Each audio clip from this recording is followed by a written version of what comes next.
Hi and welcome to Hand Embroidery.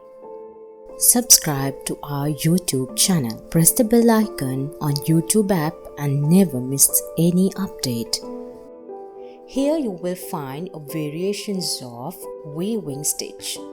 This includes the basic stitches that every beginner to embroidery should learn, as well as variations of well-known embroidery stitches and stitches for a wide range of embroidery types.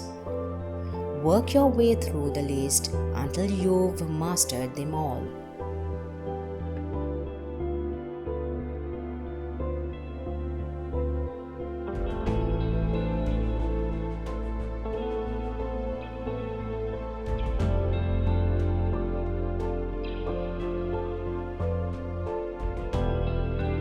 Try to keep your stitches even and not too tight.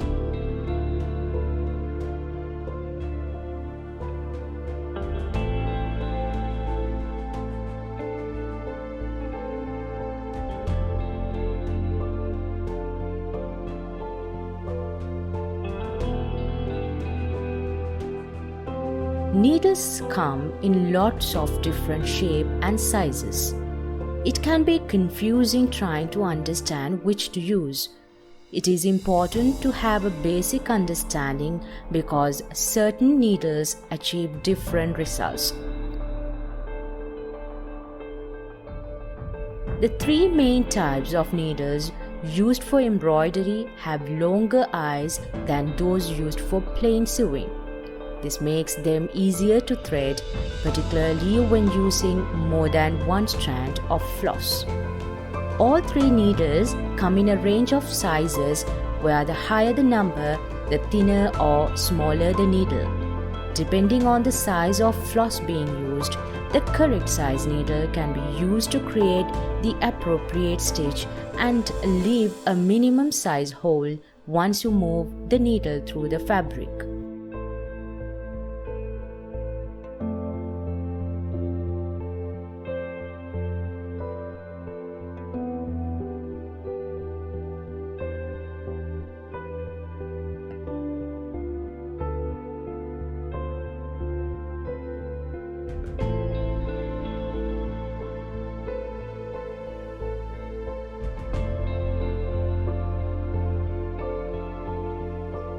Straw or milliner needles have an eye and shaft that are equal in thickness, which makes them ideal for French knots and bullion knots or any stitch where the needle must pass through multiple wraps of threads.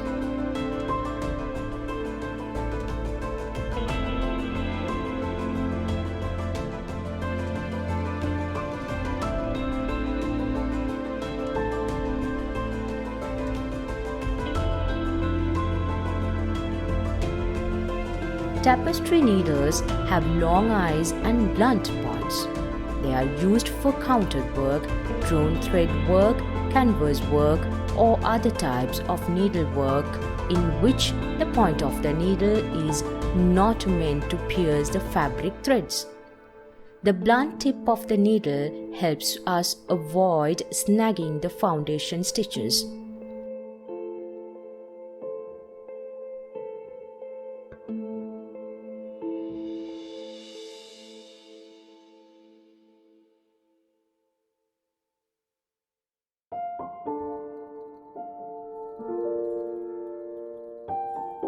Chenille needles have a long eye like the eye on tapestry needles, but a sharp point and can be used effectively in quiver work and ribbon embroideries or any surface work where a longer eye and a sharp point is desired.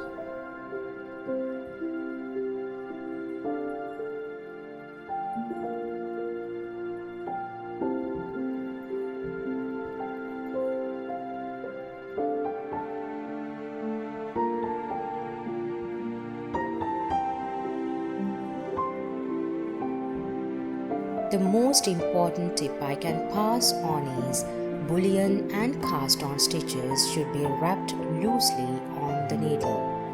If you get them wound too tight, it is a struggle to get them slit off the needle.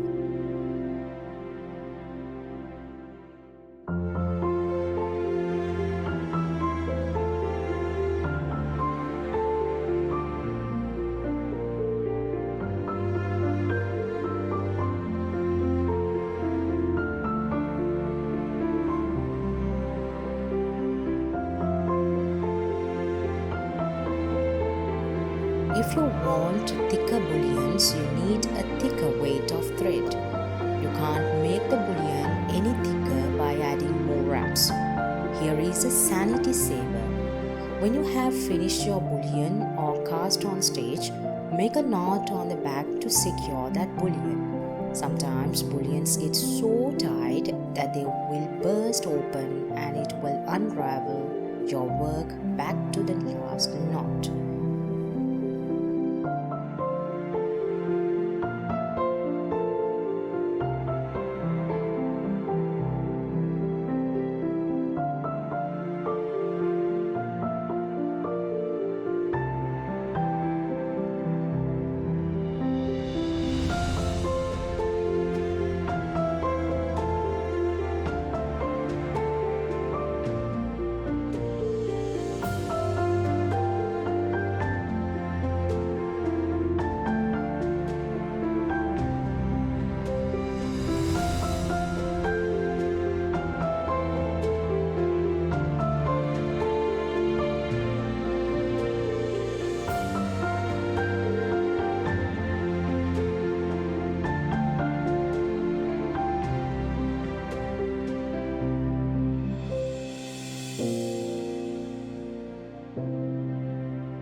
I hope you use this a tiny stitch in some of your own projects, and I hope to see you soon in my new one. So remember to subscribe.